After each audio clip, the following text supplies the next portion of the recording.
When people take up the game of snooker, what they like to do is have a few frames with their mates and whatever, or their friends, and just play a recreational game of snooker. I've got no problem with that at all. But if they want to improve at the game, they're going to have to get it on a table on their own, right? Look at the skills involved, isolate those skills, practice them, and then start playing the recreational games. I'm a big believer in any game. It doesn't matter what it is. If we take the analogy of football as an example, if I want to control under the ball on my chest, I don't learn to do that during a game. What I need to do now is take that one skill away from the game, practice it, hopefully perfect it, and then put it back into the game. Okay, so now that during that game, when the ball comes to me and it's going to hit my chest, I feel fairly confident of controlling it on the chest because I isolated the skill and I practiced it. Snooker is no different to all those other games. We've got to look at the skills involved. We've got to look at that skill, isolate it from the game, practice it, put it back into the game.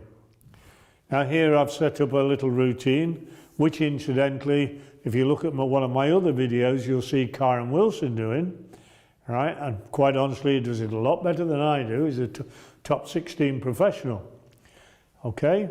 But the idea is just to learn how to control the white ball with nice, easy pots. So here, what we've got is a nice, simple ball.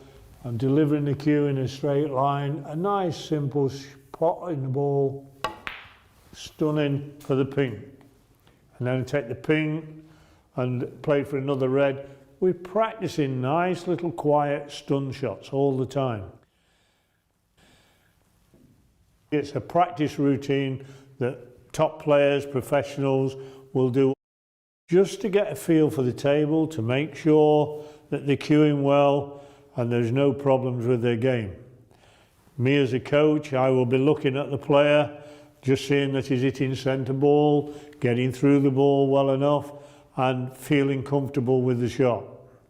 And then those skills that he's using during these practice routines, yeah, he will then take into a game. I'd like to move on to another little routine, a slightly more difficult routine, right, that for the better players will be a little bit testing.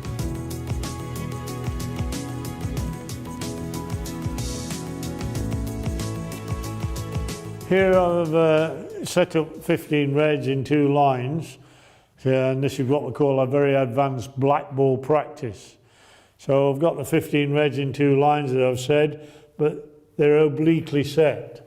So if I pop this red as an example in there, then this red goes. I get rid of that red and that one goes. Okay? It's a very advanced practice where I've got to get the right angle on the red and indeed on the black each time so they can retain position around this area. In a proper game, if I got the wrong angle and I couldn't get on the black, I'd probably go up for the pink or the blue or even a bought colour. Here in this practice, I've not got that option. I can only play for the black ball. Probably a good idea to start with 3 reds or 5 reds or 7 reds. But quite honestly, if you can take black, red, black, red, black, red and do all 15 consistently, then quite honestly, it's time you started thinking about turning professional. So here we go, we'll give it a go.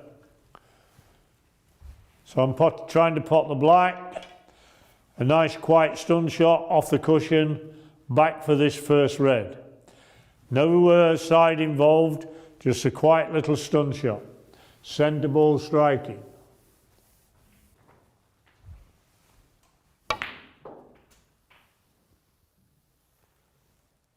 And here you'll see that I've managed to leave myself a nice angle on the red to get back off the cushion for the next black. Again, centre ball striking, just some regard to the pace of the shot and stun on the cue ball. Get through the ball.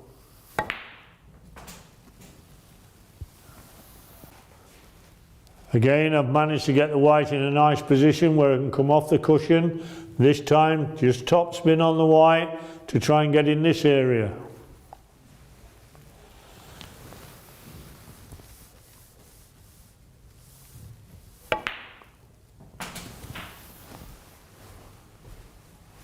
Again, been fortunate enough to leave myself a nice little angle on this red, off the cushion, back for the black.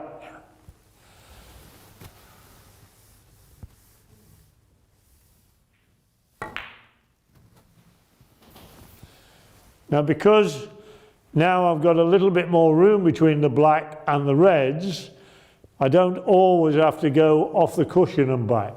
Here I can just find the gap here and go forward. So just a quiet little stun shot.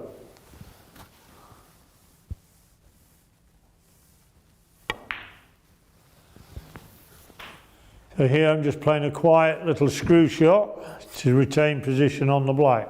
I'm not using the cushion this time.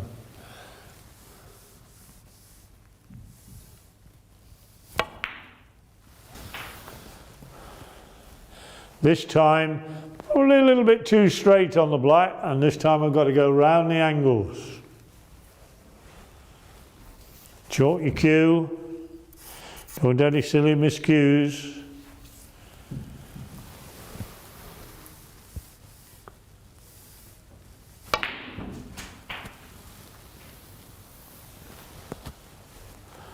I've played that shot quite well, landed very straight on the red. So this time I can follow through. Again, some judgment it pays. I'm just trying to leave myself a nice angle on the black.